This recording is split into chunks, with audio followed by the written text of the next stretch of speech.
Je chanterai Dieu, mon essentiel. Je chanterai en l'honneur de son nom. Je chanterai gloire à l'Éternel. Je chanterai louange à son nom. Je chanterai Dieu, mon essentiel. Nous engageons le Seigneur. Je chanterai en l'honneur de son nom. Alléluia, Seigneur.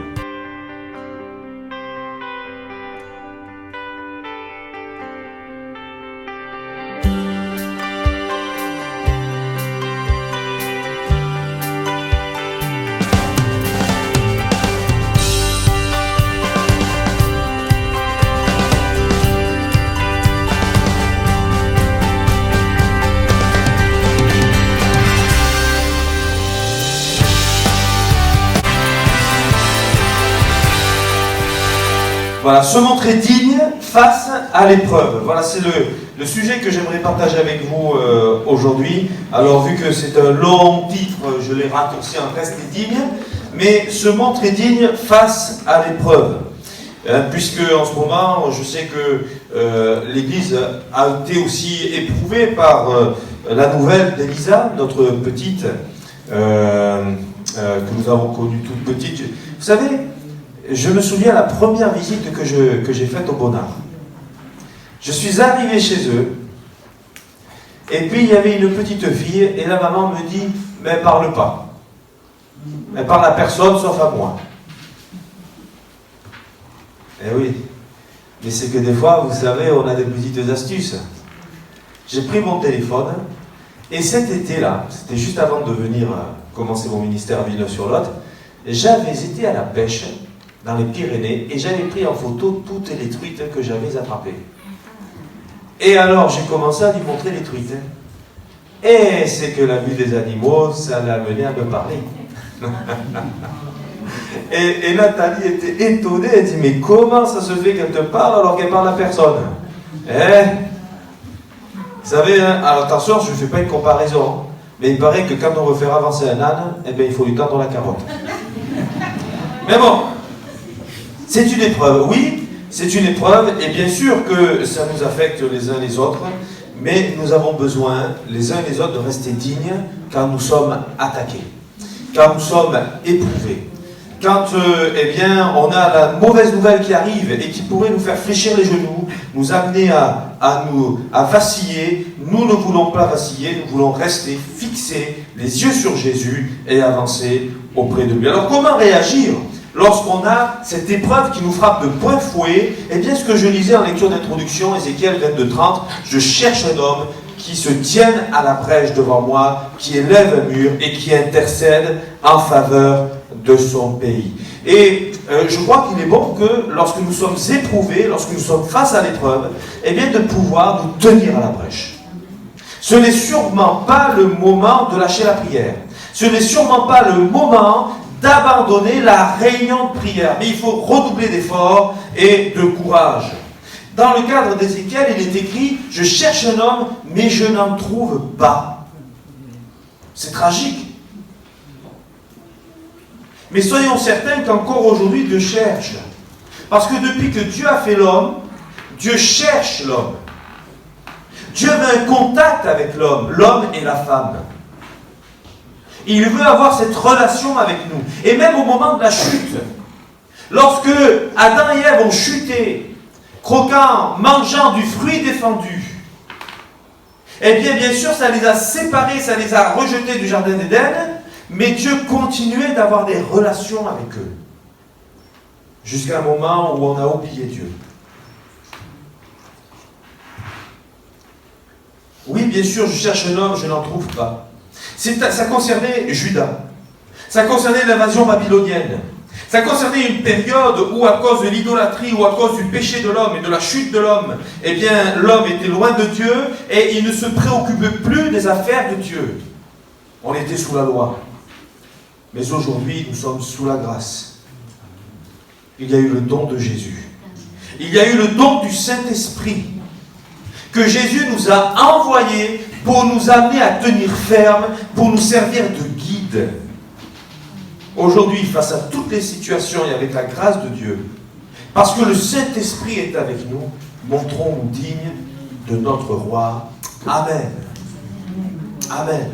Ici, voyez-vous, alors c'est une petite diapo, et puis j'ai trouvé un proverbe qui est très joli, qui n'est pas dans la Bible, mais qui dit ceci: savoir quand partir prouve ta sagesse. Pouvoir partir prouve ton courage.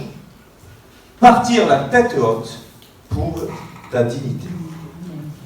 Je voulais m'en servir aussi un petit peu. Alors bien sûr, ça ne veut pas dire savoir quand partir de l'église. Attention, hein? Ou savoir quand déménager en partant de ville sur l'autre pour aller dans une autre ville. Oh là là, attention. Non, non, non, non, non. Mais il y a des situations dans la vie où il nous faut partir pour ne pas nous souiller. Pour ne pas tomber dans le compromis. Il y a des moments dans la vie où il nous faut pouvoir quitter une certaine situation pour retrouver la présence de Dieu. Savoir le faire prouve ta sagesse.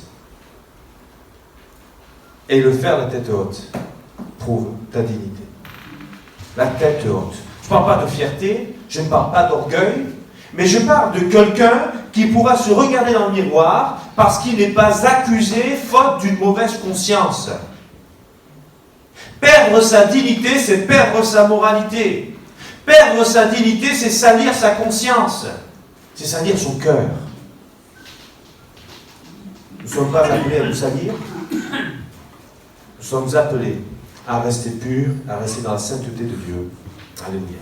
Alors bien sûr, se montrer digne face à l'épreuve, c'est possible car la dignité est à Dieu. C'est possible en reconnaissant ce que nous sommes. Et nous verrons aussi quelques exemples. Oui, la dignité est à Dieu. Amen. Dieu est digne. Nul n'est digne comme notre Dieu. Qui est comme toi? On peut chercher sur la terre, on peut chercher dans l'univers, nous ne trouverons jamais quelqu'un comme notre Dieu. Il peut tout. Un mot a suffi pour que du néant naisse, le créé. Naisse le vivant. Un mot. Un mot de Dieu. Et mon serviteur sera guéri. Dans Exode au chapitre 15, au verset 11, il est dit ceci: qui est, comme toi, un peu plus loin, digne d'être loué. Qui est, comme toi, Seigneur, digne d'être loué. Est-ce que vous allez louer un homme? Est-ce que vous allez louer quelqu'un parce qu'il aura sauvé une autre personne?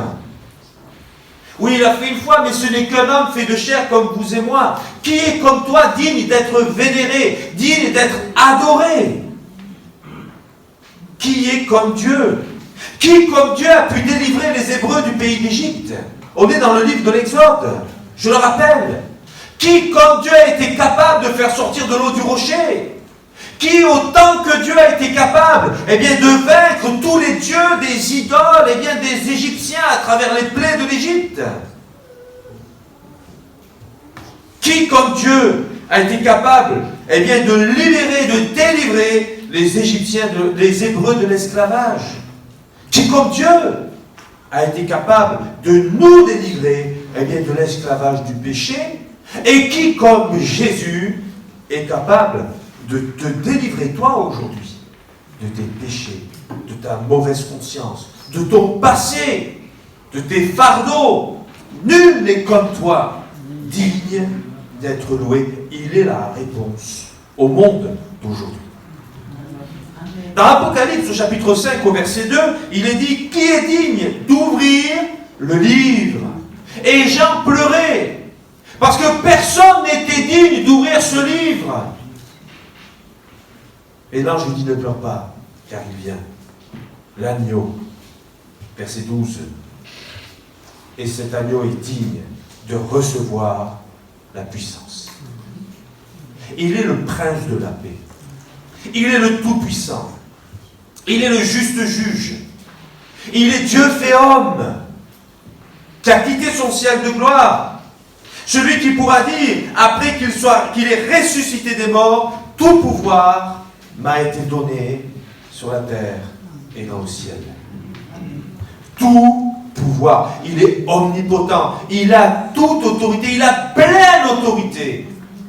Qui va dire, moi je vais m'expliquer avec Dieu? Tu n'es pas digne, toi. Lui, il est digne. Tu n'es qu'un homme, tu n'es que créature. Lui, il est Dieu, il est créateur. Qui pourra discuter avec Dieu? Par quelle science vais-je apprendre quelque chose à Dieu? Il sait tout. J'ai tout à apprendre de lui. Dans Hébreux chapitre 3 au verset 3, il est dit de Jésus qu'il a été jugé digne d'une gloire supérieure à celle de Moïse. Mais Moïse n'est qu'un homme. Oui, c'est vrai. L'auteur de l'Épître aux Hébreux nous apprend par là quelque chose qui dépasse la nature de l'homme. Il est en train de nous parler de règles, de dispensations. Il est en train de nous parler, eh bien, d'une pratique, de la croyance, de la religion, appelez-le comme vous voulez. Mais lorsqu'on parle des pharisiens, lorsqu'on parle des religieux du temps de Jésus, eh bien, ils se réclamaient de Moïse. Moïse nous a prescrit.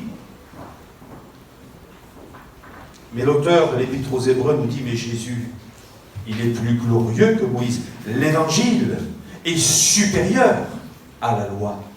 La grâce de Dieu est supérieure à la loi. Par quel texte de la loi, vous et moi, païens, pouvons être sauvés?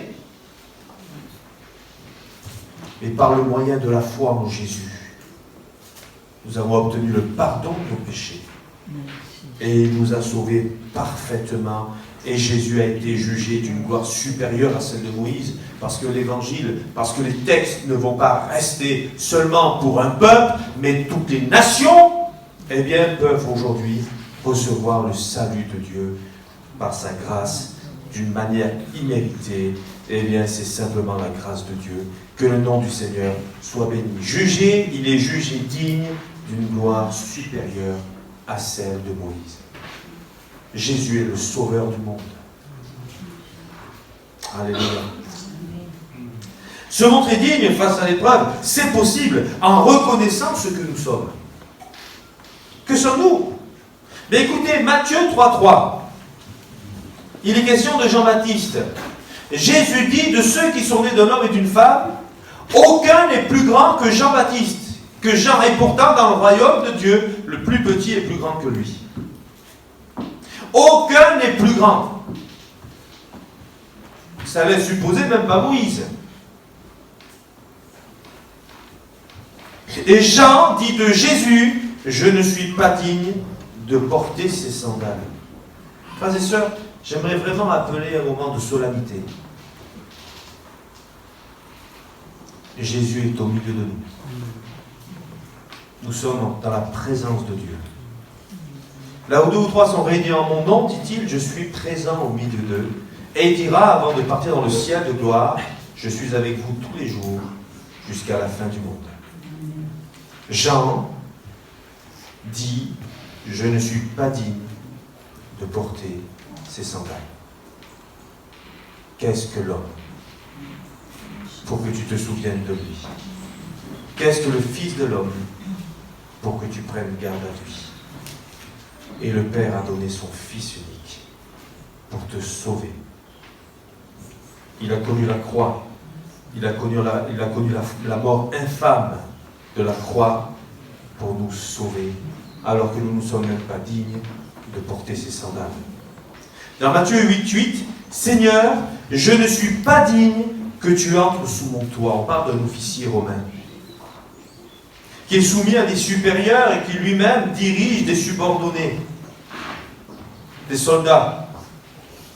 Un de ses serviteurs est malade. On vient chercher Jésus, il lui fait dire, je ne suis pas digne que tu entres sous mon toit, mais dis seulement un mot, et mon serviteur sera guéri. Jésus dira, je n'ai jamais trouvé, même en Israël, une foi aussi grande. Un mot, je ne suis pas digne que tu entres sous mon toit, Seigneur. Je ne suis même pas digne que tu viennes dans mon cœur. Je ne suis pas digne d'être sauvé.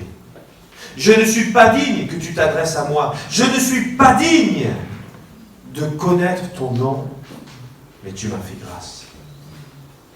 La réalité, frères et sœurs, c'est cela. Lorsqu'on remarque, lorsqu'on lit l'épître de Paul aux Romains, chapitre 3, chapitre 6, où on parle de la justification, il est question que personne, n'est juste. Il n'y a pas de juste, pas même un seul. Personne n'est digne. Mais c'est par sa grâce qu'il nous a justifiés, qu'il nous a rendus dignes. En lavant notre péché par son sang, il vient habiter dans notre cœur.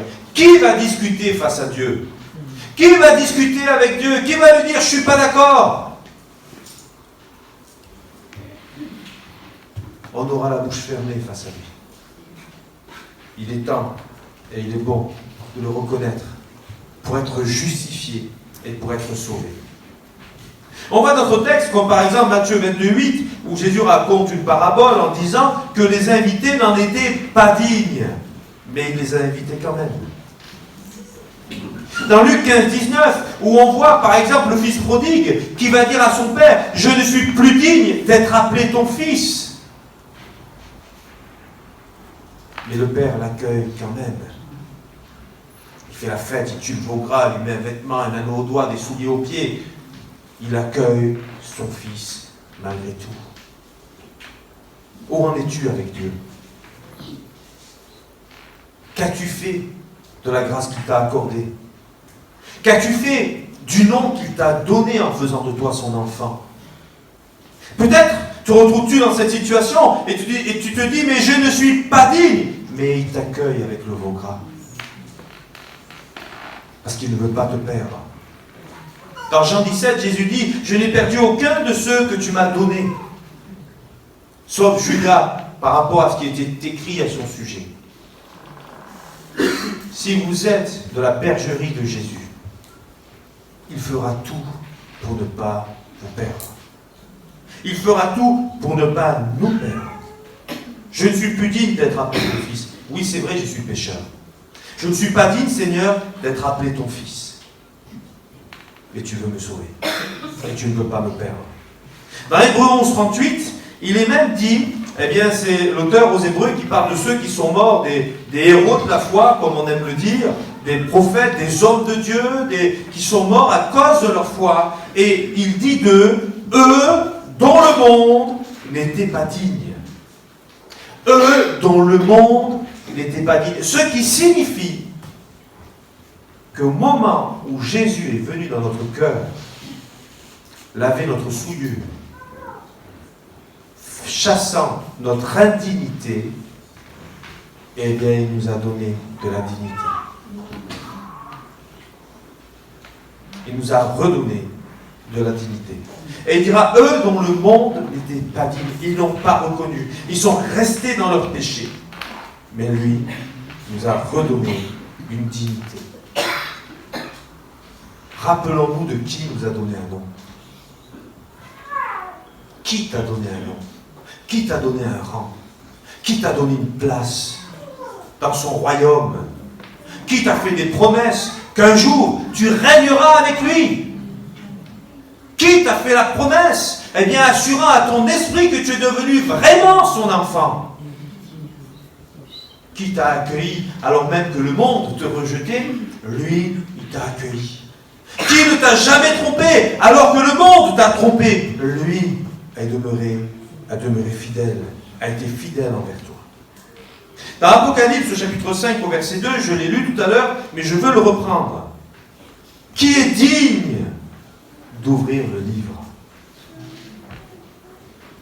Qui est digne d'ouvrir le livre?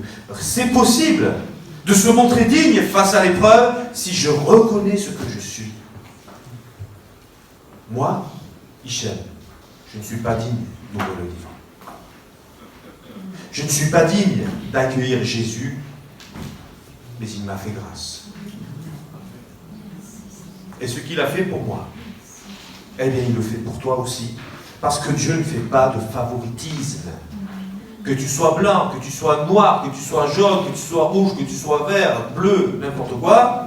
Ben oui, parce qu'il y a les Martiens et les Schtroumpfs aujourd'hui, il ne faut pas les oublier. J'exagère un petit peu, bien sûr, vous m'avez compris. Quelle que soit notre taille, il nous aime, il veut nous sauver. Je me rappelle d'une entreprise dans laquelle j'avais travaillé en informatique. Il y avait deux patrons, puis il y en avait un qui était sur le terrain, parce que l'autre c'était la compta, et il était petit de taille. Il était rigolo parce qu'il avait un œil comme ça, puis l'autre il partait là-bas. Alors moi quand j'étais là, je disais, ah mais il me regarde tout le temps ou quoi? Et il me disait, Hichem, parce que moi j'étais grand, hein. Et il me disait, tu connais la taille idéale? C'est-à-dire, la taille mannequin, par exemple, je sais pas, 1m80, 90, mais non, c'est pas ça. C'est quand les pieds touchent par terre. Qu'on soit petit, qu'on soit grand, qu'on soit blanc, peu importe, qu'on ait des cheveux ou pas. Dieu ne fait pas de favoritisme. Oui, mais moi j'ai de l'âge. Oui, mais moi je suis jeune, je suis un enfant. Dieu ne fait pas de favoritisme. Nous avons tous une place auprès de lui. Amen. C'est possible de se montrer digne face à l'épreuve si je sais qui je suis. Alors voyez-vous, ça c'est sans Dieu. Mais Jésus venant en moi, 1 Thessaloniciens 2,4, Dieu nous a jugés dignes de nous confier l'évangile. Regardez comment les choses s'inversent. Comment la situation se retourne. Moi qui ne suis pas digne, Dieu m'a jugé digne d'annoncer l'évangile. Dieu vous a jugé digne de devenir ses enfants. Et c'est possible parce que Jésus a donné sa vie. C'est possible parce qu'il y a ce qu'on appelle la substitution, un échange de place. Il a pris votre condition et il nous a donné la sienne. Alléluia. 1 Timothée 1,15, cette parole est certaine et digne d'être reçue. Si tu la reçois aujourd'hui, la parole de Dieu, elle va changer ta vie. Elle va remettre en place ce qui a été désordonné en toi, ce qui a été déstructuré en toi. Si tu la reçois avec foi et que tu la chéris, cette parole, tu vas retrouver une place que tu ne sais plus, que tu ne connais plus aujourd'hui. Dans Apocalypse 3, verset 4, eh bien, il est question d'une église, bien sûr, qui souffrait. Et si elle persévère, eh bien, le Seigneur les revêtira de vêtements blancs parce qu'ils en sont dignes. Revêtus de vêtements blancs parce qu'ils en sont dignes. C'est pas ce que Dieu a prévu pour nous. Un vêtement propre. Je suis revêtu du vêtement de sa justice. C'est pas qu'un chant, c'est des textes. C'est la parole de Dieu. Il nous a donné une couronne. Si nous persévérons jusqu'au bout, la couronne du salut, la couronne de la justice. Et enfin, je reprends, Hébreux 11, 38, eux dont le monde n'était pas digne. Le monde n'est pas digne, nous en faisions partie. Mais le Seigneur a transformé notre condition et il nous redonne de devenir dignes. Amen. J'aimerais terminer avec quelques exemples. C'est le point suivant. Quelques exemples dans la parole de Dieu où on voit qu'on a besoin, vraiment, de demeurer en Christ. Et si jamais le diable, eh bien, redouble d'efforts pour nous faire tomber, si les épreuves sont puissantes et sont effrayantes, je veux rester digne jusqu'au bout. Et je veux vaquer eh bien, à mes engagements. Je veux rester près de Dieu jusqu'au bout. Et je veux mener le combat de la foi jusqu'au bout. La tête haute. Job. La souffrance, mêlée de solitude et d'incompréhension, qu'on le conduit à déraisonner.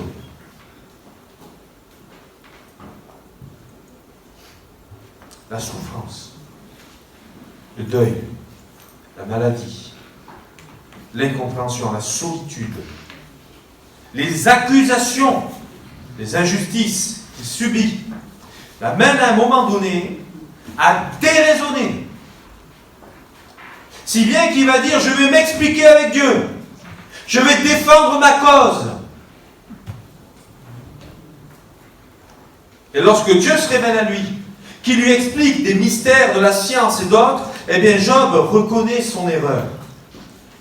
Et il finira par dire, eh bien, autrefois mon oreille avait entendu parler de toi, mais maintenant mon œil t'a vu. La souffrance, elle arrive un jour ou l'autre. Les accusations, les injustices, les faux jugements, ça arrive un jour ou l'autre. L'incompréhension, le fait d'être incompris par les autres et que les autres qui sont dans l'incompréhension essayent de nous faire passer un message qui nous irrite. Non? Eh oui! Il y en a qui appellent ça les slogans. Faut prendre la victoire. Et comment tu fais? Mais tu pries, mais je fais que ça. Mais lis ta Bible, mais je fais ça. Continue à aller aux réunions, mais je le fais aussi. Il n'y a rien qui change. Et ça finira par changer. Si tu demeures dans la foi, si tu persévères, parce que Dieu va t'apprendre quelque chose. Tu vas passer de l'étape où tu as entendu parler de Dieu à celle où tu as vu Dieu. La souffrance, la solitude, par l'incompréhension, amène à déraisonner. Si ça arrive à quelqu'un aujourd'hui, je t'en prie, reste digne. Dieu a béni Job. Et Dieu a dit à Job, prie pour ces hommes qui ne t'ont pas compris. Parce que ma colère est grande face à eux. Fais attention aux idées préconçues. Qu'est-ce que tu as fait pour que ça t'arrive? Eh bien oui, c'était déjà des idées il y a plus de 3000 ans. Et ça existe encore aujourd'hui. Et on entend, mais qu'est-ce que j'ai fait, excusez-moi, oh bon Dieu, pour mériter ça? On l'entend encore aujourd'hui. Ça a plus de 3000 ans d'histoire, cette expression-là. Abigail, drôle de mari, Abigail, hein? Elle a un drôle de mari, hein?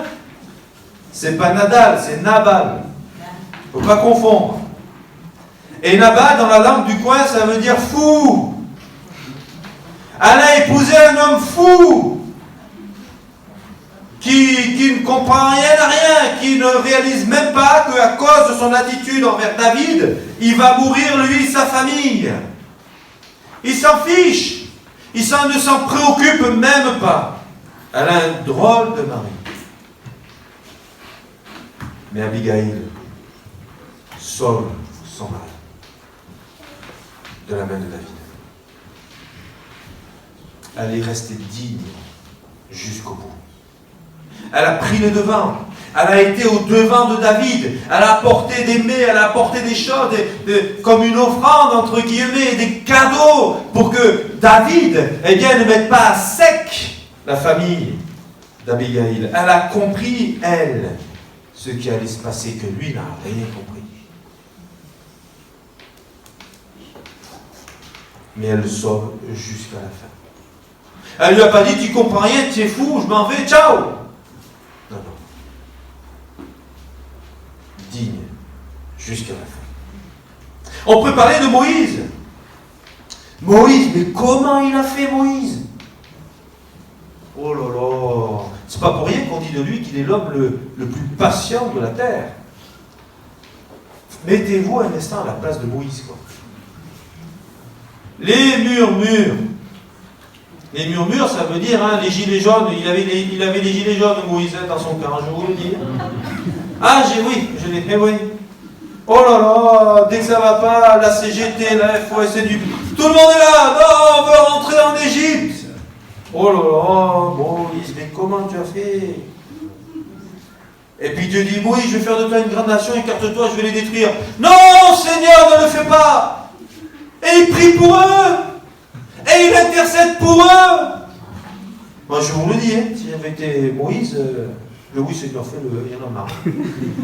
Oh là là, ils n'ont rien compris, rien à rien, ils sont trop influencés par le mal, on n'en fera rien du tout de ces gens-là, mets-les à sec, détruis-les, et puis on va faire une grande nation avec mes enfants, moi j'ai ma femme Séphora, tout va... Enfin, ça c'est Moïse, hein, parce que moi la mienne c'est Élisabeth. Hein.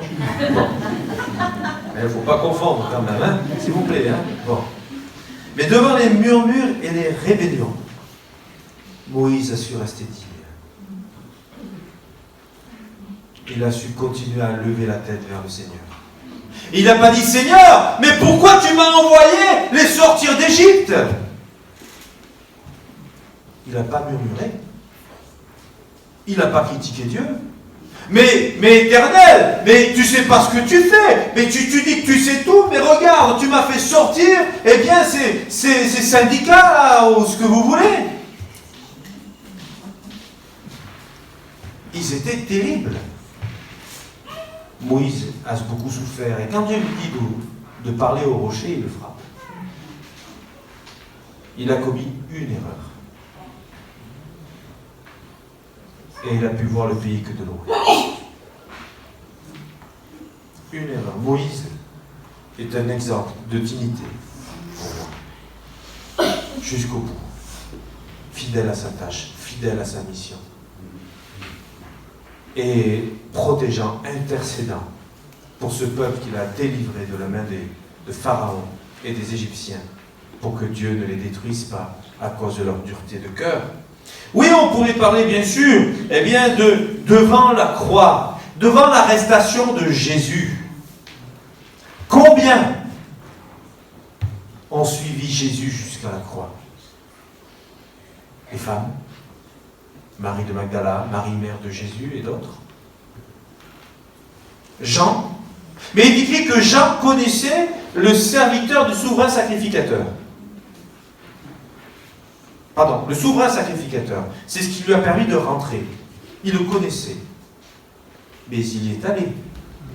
Pierre, il a essayé d'y aller lui aussi.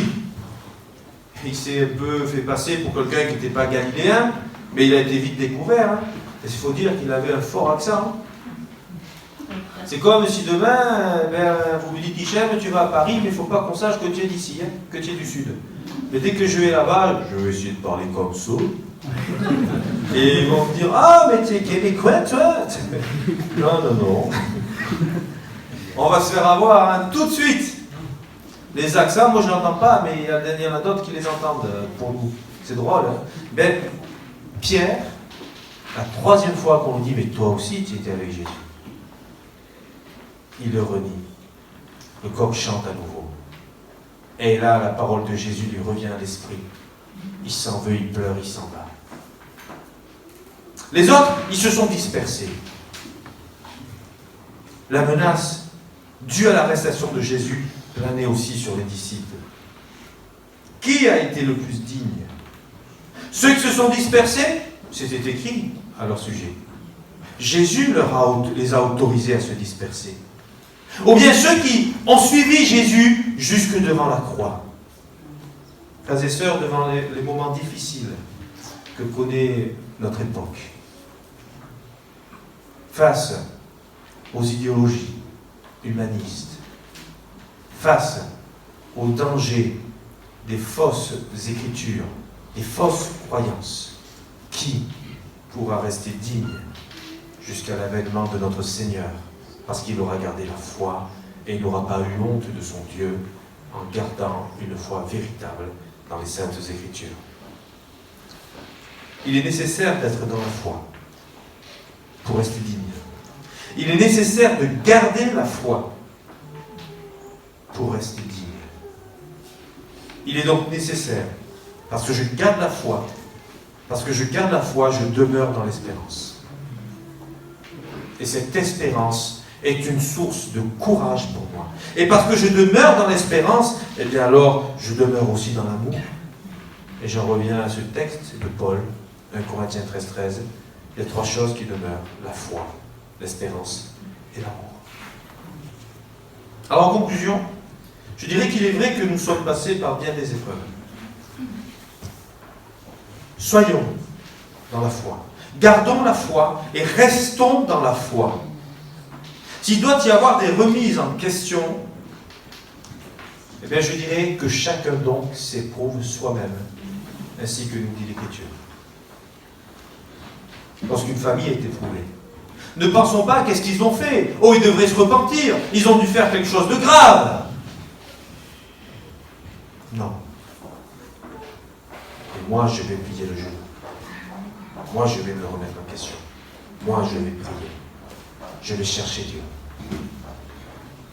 Que chacun donc s'éprouve soi-même. Avançons, luttons, combattons, redoublons d'efforts s'il le faut, par le jeûne et la prière, car c'est ainsi que nous verrons la gloire de Dieu.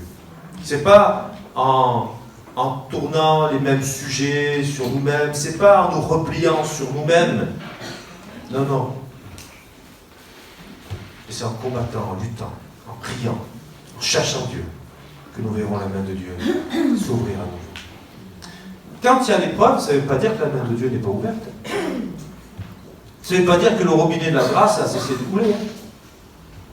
Est-ce que Dieu était avec Joseph ou pas? Ben Joseph, pourtant, il a eu 13 ans de galère. 13 ans. Ce que je vous disais en quelques minutes, ça a duré 13 ans. Mais Dieu était avec Joseph. Dieu, ce n'est pas un homme qui nous abandonne quand nous sommes infidèles. C'est quelqu'un qui nous tend la main. C'est quelqu'un qui nous enseigne. C'est quelqu'un qui nous conduit. Il y en a un qui veut nous arrêter. Et nous avons besoin de chercher Dieu, de nous soumettre à Dieu, de nous soumettre à Dieu pour pouvoir le faire partir, celui-là. Amen. Merci, bon et tendre Père, pour ta parole et ces moments que nous passons dans ta présence. Merci pour la grâce que tu nous accordes. Toi qui es digne, nul autre que toi n'est digne, Seigneur. Et tu es venu dans notre toit, sous notre toit. Et tu es venu dans notre cœur. Et tu as ôté notre indignité pour nous accorder ton nom, un nom glorieux, le nom de Jésus. Merci d'avoir fait de nous tes enfants.